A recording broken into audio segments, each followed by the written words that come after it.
नमस्कार मंडळी, लक्ष्मीच्या पावलांनी या मालिकेच्या आजच्या भागात आज आपण बघणार आहोत. कला मंगळागौरीची पूजा सोडून गेल्यामुळे आबांना त्रास झालेला असतो आणि ही गोष्ट कलाला समजलेली असते. कला आता आबांकडे येते आणि आबांना म्हणते की आबा, आय एम सॉरी, मला खरंच याची कल्पनाही नव्हती, परंतु तुम्ही आता बरे आहात ना?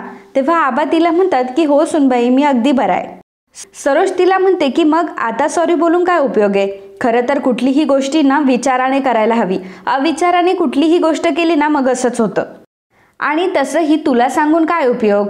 तेव्हा आबा आता सरोजला म्हणतात की अगं सरोज, झाल्या त्या गोष्टी, आता जुन्या गोष्टी उकरून काय भेटणार आहे? आता जर जुन्या गोष्टी आपण विसरलो तरच आपलं पाऊल पुढं पडू शकणार आहे, आणि जुन्यामध्ये जर आपण पाय रुतून बसलो तर आपण कधीच पुढे जाणार नाही. आज आपला नवीन दिवस आहे, नवीन दिवसाची नवीन गोष्ट. आबांनी सरोजला चांगलंच समजून सांगितलेलं असतं आणि ते कलालाही म्हणतात की कला, तू पण ही गोष्ट लक्षात ठेव. त्यावर कला म्हणते की हो आजोबा. आबांना ती विचारते की पण आजोबा, तुम्हाला आता बरं तर वाटतंय ना? तेव्हा आबा म्हणतात की अगं, तू बघतेस ना मला मी किती ठणठणीत आहे, बघ माझ्याकडे, मी एकदम बरं आहे. आणि तू सगळ्यांसाठी चहा बनवणार होतीस ना? कला म्हणते की हो आजोबा, सगळ्यांसाठी बनवणार आहे. तेव्हा आबा म्हणतात की मग माझ्यासाठीही बनव आणि त्याच्यात मस्त आलं ठेचून टाक. कला म्हणते की हो आजोबा, लगेच आणते. मग कला आता सर्वांसाठी चहा बनवण्यासाठी किचनमध्ये गेलेली असते.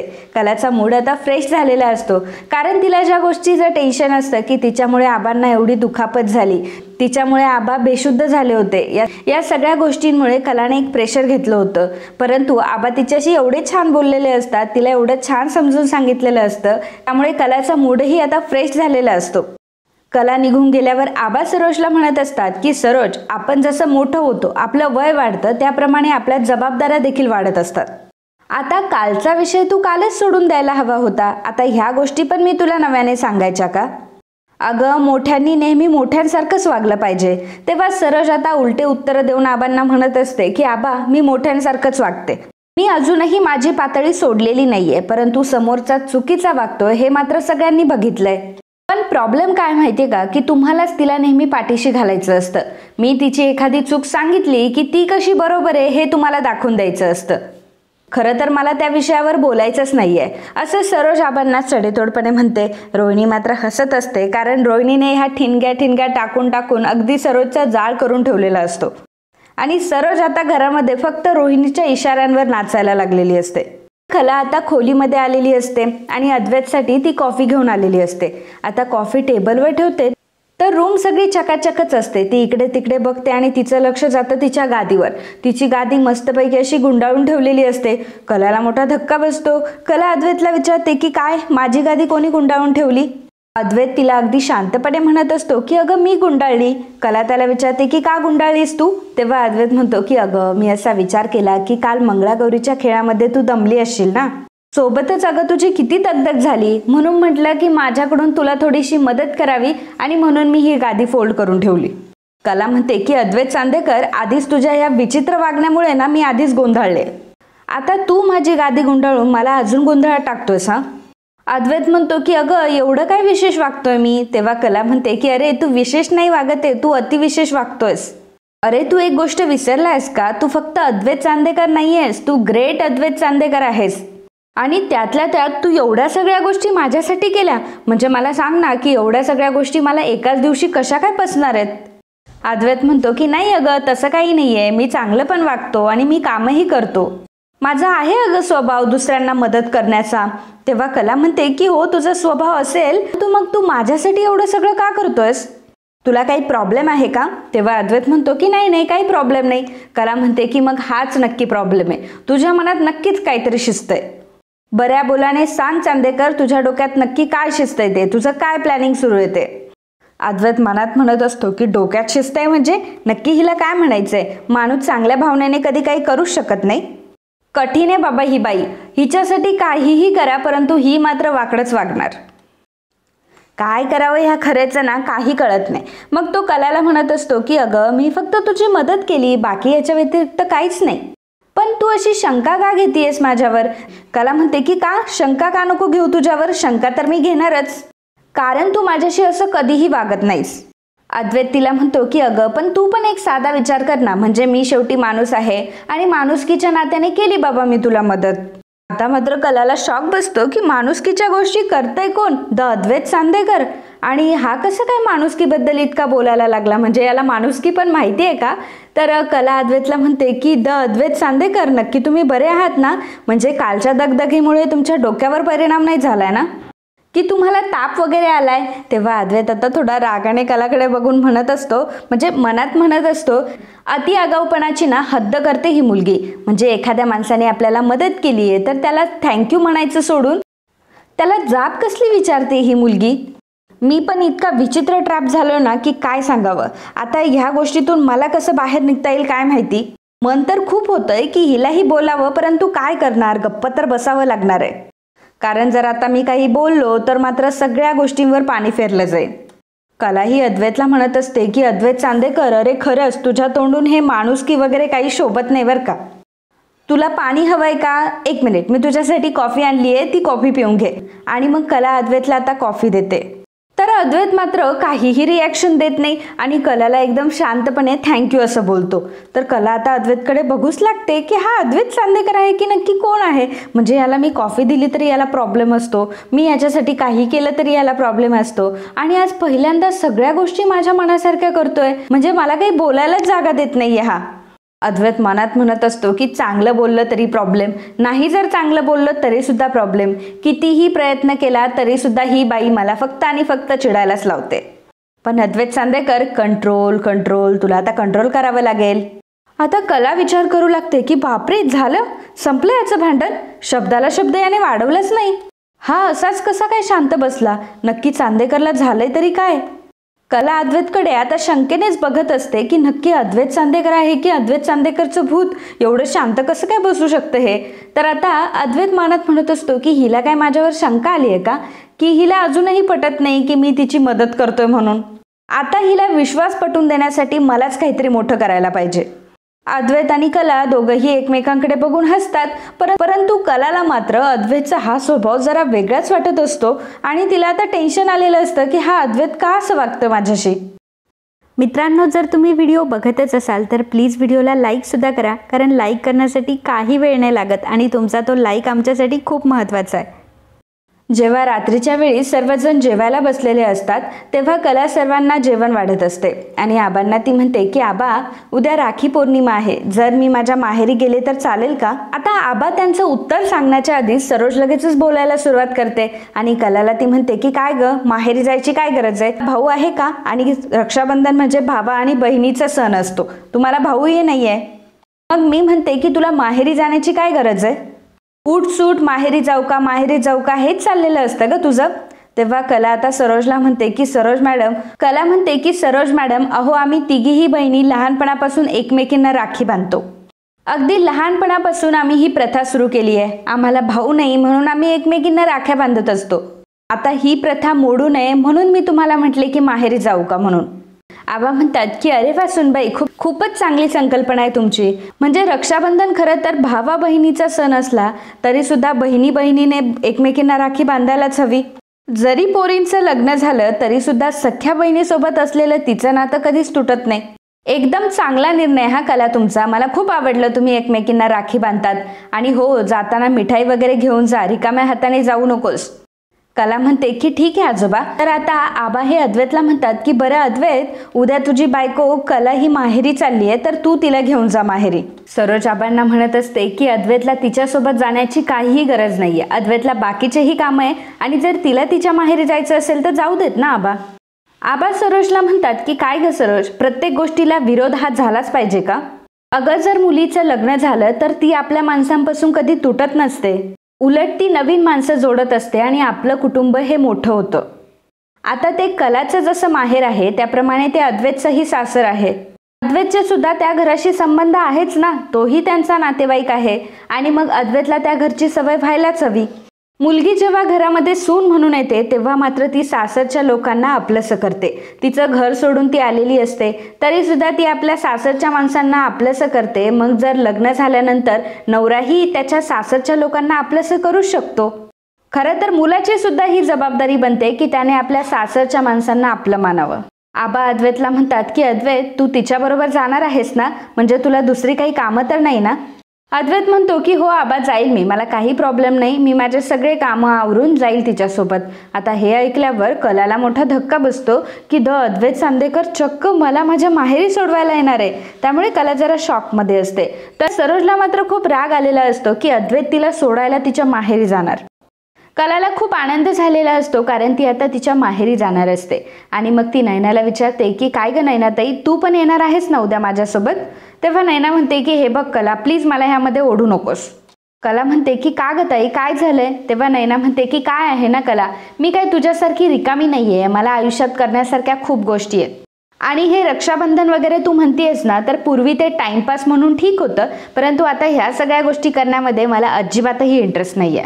आणि तू सुद्धा आता आपण चांदेकरांच्या घरी लग्न करून आलोय, ही गोष्ट विसरू नकोस. कला नयनाला समजावून सांगत असते. नयनाला ती म्हणत असते की अगं ताई, कितीतरी दिवस झाले तू, मी, आई बाबा असे आपण एकत्र आलोच नाही. चल ना ग तू पण सोबत, आपल्या जुन्या आठवणी ताज्या होतील.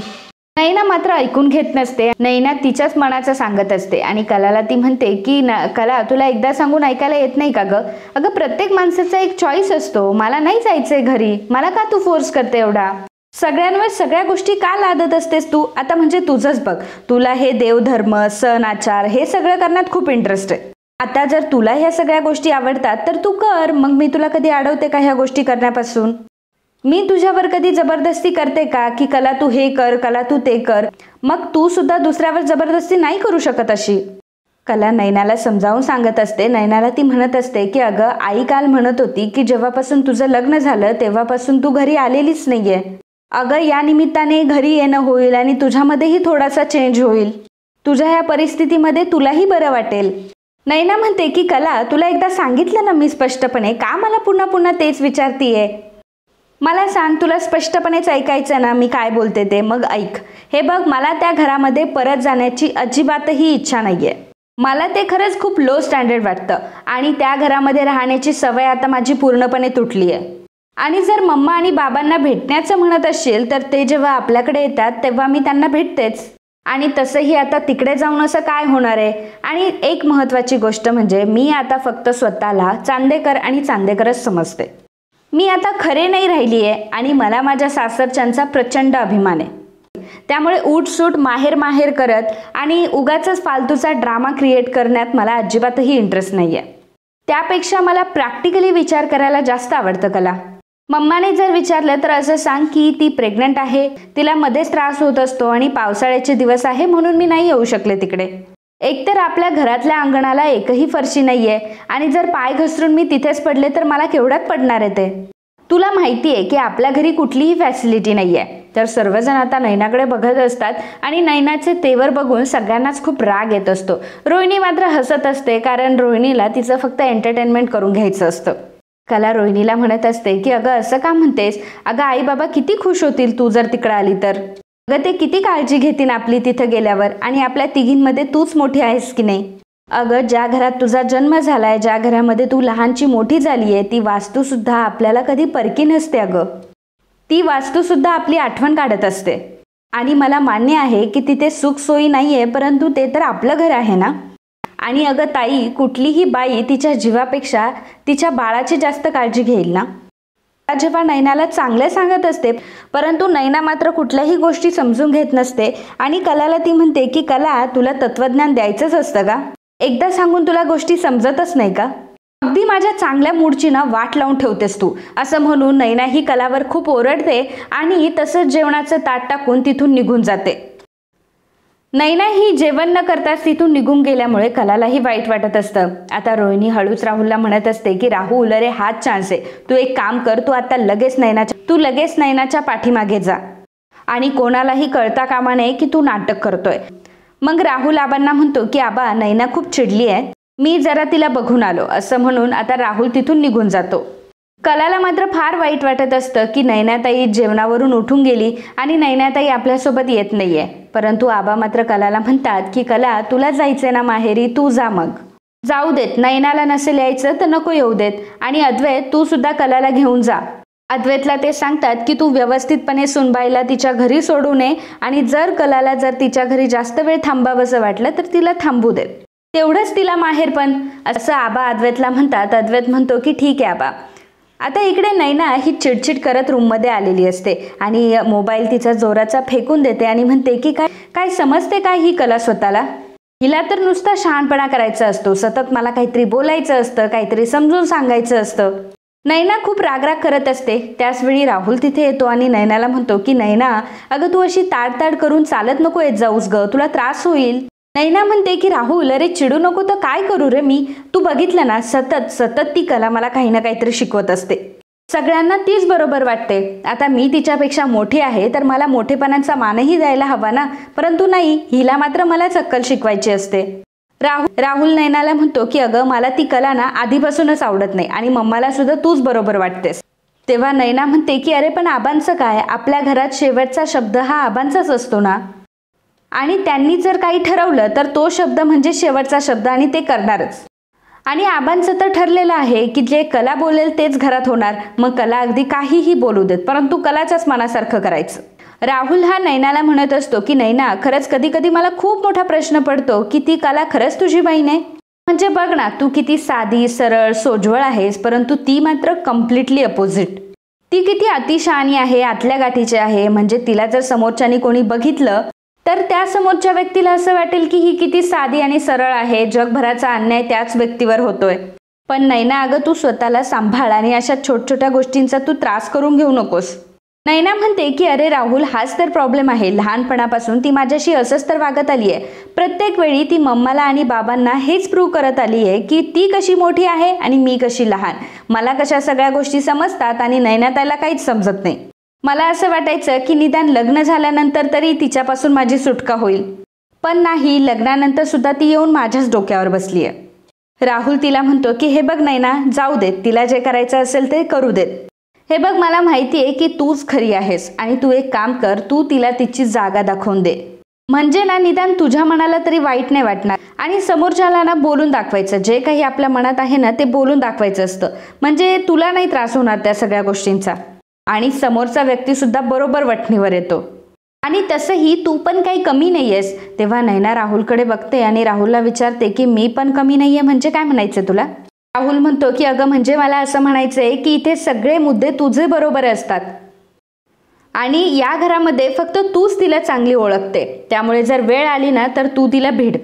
आणि तसंही मी तर तुझ्या नेहमी पाठीशी आहे. तेव्हा नैनाला असं वाटतं की बापरे, राहुल किती छान ना, म्हणजे माझा नवरा आहे, माझी एवढी काळजी करतो, माझ्या साईडने विचार करतो.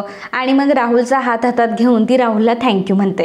राहुलला ती म्हणत असते की तू असा माझा खंबीरपणे उभा असतोस ना पाठीमागे, त्यामुळे कुठलाही मुद्दा मी बोलू शकते.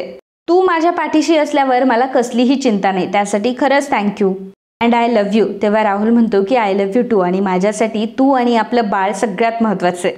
राहुल नैनाला मिठी मारतो, परंतु राहुल मात्र मागे हसत असतो, कारण त्याने नैनाला पुन्हा एकदा घोळात घेऊन फसवलेलं असतं. परंतु नैनाला या गोष्टीची खबरही नसते की आपलाच नवरा आपल्या पाठीमध्ये खंजीर खुपसतोय. तर रात्रीच्या वेळी जेव्हा सगळ्यांचं जेवण वगैरे झालेलं असतं तेव्हा कला किचन आवरत असते आणि किचन आवरून ती तिच्या रूममध्ये जात असते. त्याचवेळी तिथे सरोज येते आणि तिला म्हणते की थांब.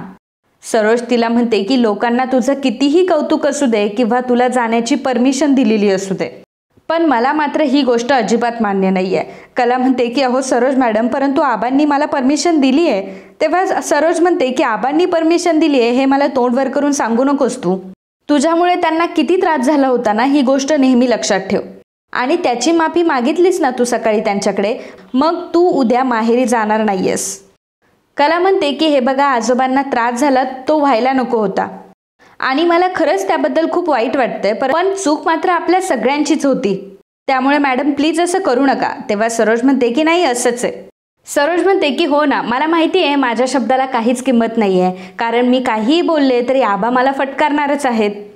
त्यामुळे तुझं मात्र फोफावतं नाही का? तेव्हा कला म्हणते की हो सरोज मॅडम, परंतु आम्ही दरवर्षी रक्षाबंधन साजरं करतो. आई बाबा किती आनंदी होईल जर मी तिकडे गेले तर, आणि आई तर माझी वाटच बघत असेल. तेव्हा सरोज तिला म्हणते की हे बघ, तुझे जे नाटकं आहेत ना ते तुझ्यामुळे जो त्रास आबांना झालाय ना तो विसरायचा नाही. आणि जर आबांविषयी तुला जरा जरी थोडासा आदर असेल ना तर तू उद्या माहेरी जाणार नाहीस. कला म्हणते की सरोज मॅडम, तुम्हाला जर मी माहेरी गेलेलं पटत नसेल तर मी माहेरी नाही जाणार, पण आजोबांना जे काही झालं तो त्रास फक्त माझ्यामुळेच झाला असं नाहीये, तो सगळ्यांमुळे झालाय. सरोज कलाला म्हणते की हे बघ, तुला काय वाटतंय ह्याच्याशी माझं घेणं देणंच नाहीये, पण तू मात्र उद्या माहेरी जाणार नाहीये ही गोष्ट तर फायनल आहे. सरोजने कलाला सुनावलेलं असतं, माहेरी जायचं नाही असं बजावून सांगितलेलं असतं. आता सरोज तिथून निघून जाते तर कलाचाही मूड ऑफ होतो आणि कला रूममध्ये येते. कला रूममध्ये मात्र शांतच बसलेली असते आणि तिचं अंथरूण नीट करत असते. अद्वैत बघतो की कला त्याला फारच शांत शांत दिसत असते. त्यामुळे अद्वैत कलाला विचारतो की मग उद्या आपल्याला कधी निघायचंय? काय आहे ना, म्हणजे गेल्यावर तिथून लगेच मला निघता येणार नाही. हा, म्हणजे मला थोडा वेळ थांबावं लागेल, परंतु काही हरकत नाही, मी माझ्या मीटिंग अरेंज करेल.